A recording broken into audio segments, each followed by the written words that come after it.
क्या है मतलब तरह से प्यार तो गाइस आपको तो पता है पोकेमॉन कितना पॉपुलर है इस दुनिया में।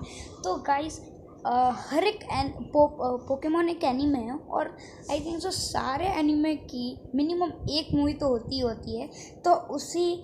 तो पोकेमॉन एक जापानीज़ एनीमे जापानीज़ ही होती है।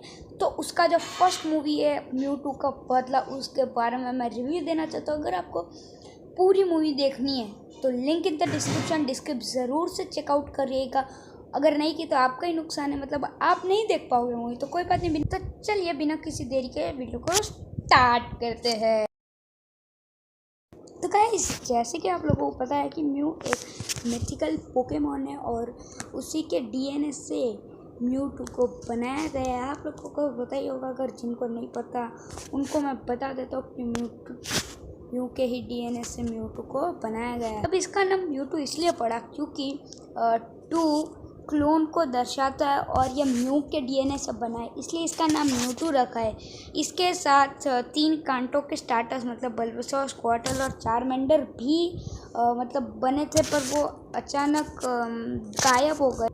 कांटों के स्टार्टर्स गायब इसलिए हुए क्योंकि उनके साथ एक लड़की थी, वो भी गायब हो गई क्योंकि उनका मतलब उसके सिस्टम में कुछ प्रॉब्लम आ गया। तो इसी लड़की ने म्यूटू को ये सारे इमोशंस, रोना, हंसना, वो सब सिखाए। जब ये गायब हो रही थी तब म्यूटू के आँख में आंसू थे और मतलब उसी लड़की ने बोला कि ये आंसू जब इंसान को दर्द होता है तभी निकलते। तो इसी के कारण म्यूटू में सारी इमोशंस, पावर्स और वो सब। म्यूटू इतना इंटेलिजेंट था कि वो इंसानों की भाषा तक बोल सकता था।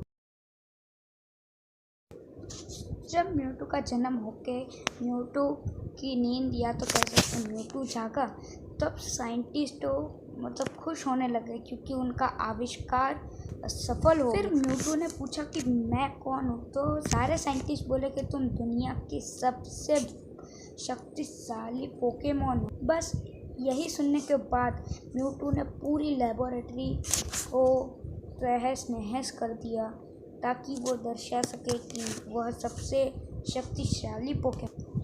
लेबोरेटरी पूरी तहस नहस होने के बाद उसमें आग लग गई और आग के कारण जियोवानी उधर आ जाता है, जो कि टीम रॉकेट का ऑफिशियल बॉस होता है। और तभी जियोवानी और म्यूटू की पहली मुलाकात होती है। जियोवानी ने म्यूटू को ऐसा बोला कि तुम मेरे साथ आ जाओ क्योंकि तुम दुनिया के शक्तिशाली पोकेमॉन हो, इसलिए तुम दुनिया को तबाह कर सकते हो। इसलिए तुम यह आर्मर पहन लो ताकि तुम अपनी शक्तियों को काबू में रख के दूसरों से लड़ सकते हो और तुम मेरे लिए लड़ो। तो गाइस जैसे कि आप लोगों को पता है कि जियोवानी टीम रॉकेट का ऑफिशियल बॉस है, मतलब टीम रॉकेट तो मतलब बुरे लोग हैं, तो जियोवानी तो उसका बॉस है, तो कितना बुरा होगा। तो उसने म्यूटू को विरिडियन सिटी में विरिडियन जिम जहाँ लीफ बैज मिलता है वहाँ उसने म्यूटू को अपने के लिए लड़वाया। गाइस अगर आपने एनीमे में वो वाला एपिसोड देखा है जहाँ गैरी और ऐश आमने सामने मिलते हैं विरिडियन जिम के बाहर, उधर जो आपको रोबोट वाला जो आर्मर वाला जो पोकेमॉन आपको दिख रहा था वो एक्चुअल में अपना म्यूटू ही था। पर एनीमे में हमको म्यूटू का मतलब डेब्यूट नहीं करवाया गया, पर सबसे पहले म्यूटू उसमें ही आया था। म्यूटू इतना शक्तिशाली था, उसने जियोवानी को हरा के अकेले एक केव में चला गया। उस केव का नाम तो मैं भूल गया। उस केव में चला गया ताकि वो शांति से रह सके। वो इसलिए चला गया क्योंकि उसको ऐसा अच्छा नहीं लगता था कि वो किसी के लिए काम करे या तो किसी का हुक्म माने। तो वैसे उस मूवी में म्यूटू ड्रैगनाइट की मदद से ऐश को एक क्या कहते हैं लिफाफा देता है ताकि वो उस केव में जा सके।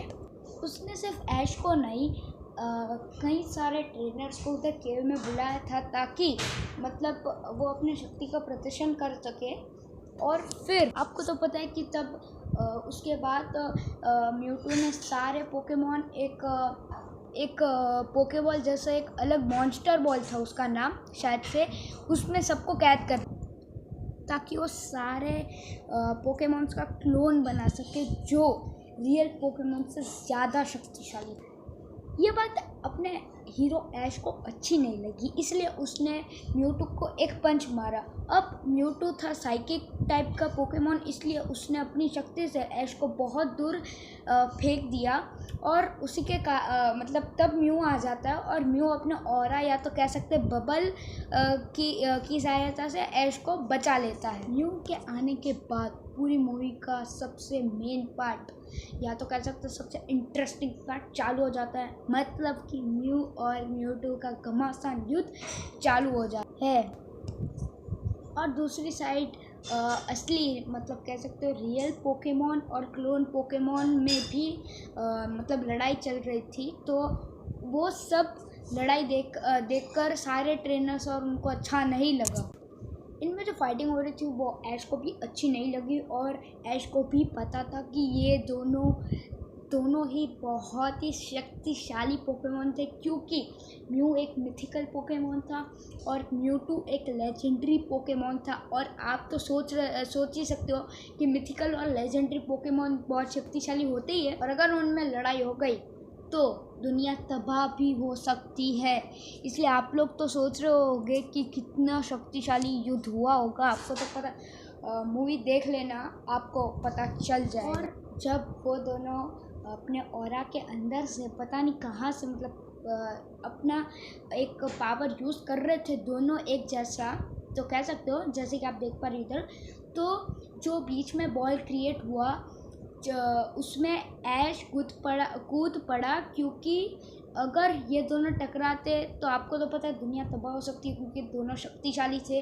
इसलिए ऐश उस पर मतलब उसके अंदर कूद गया और उसके बाद फिर होना क्या था, ऐश अपना बन गया पत्थर में और सब रोने लगे और फिर सबके आंसुओं की वजह से ऐश फिर से जाग उठा और म्यू और म्यूटू एक दूसरे को समझे और बोले कि हम दोनों असल में एक ही है, और ऐसे करके सब एक दूसरे को मतलब समझे और वो चले गए। गाइस मूवी इधर ख़त्म हो जाती है फिर, और म्यूटू ऐसा अपना मैजिक करता है या तो कह सकते अपनी ऐसी पावर दिखाता है जिससे लोगों को ऐसा लगे कि उधर कुछ हुआ ही नहीं था।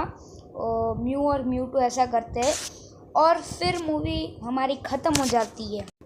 और हाँ गाइस, और एक बात आपको तो पता है कि कांटो मतलब सबसे पहला जो रीजन है जहाँ ऐश पैलेट टाउन से मतलब जो आया है, उसमें 151 पोकेमॉन से और 150th म्यूटू है और 151 म्यू है अपना, और दोनों के दोनों कांटो के।